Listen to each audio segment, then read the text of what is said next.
Hey guys, so quick video for you if you're looking for the answer if how you can Division 2 crossplay Xbox and PS4. There is no way how you can do it. No crossplay, no crossplay between Xbox, PS or PC.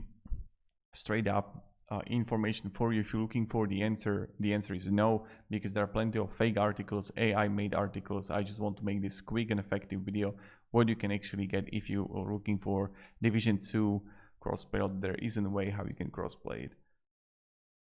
So thank you very much and have a great day and goodbye.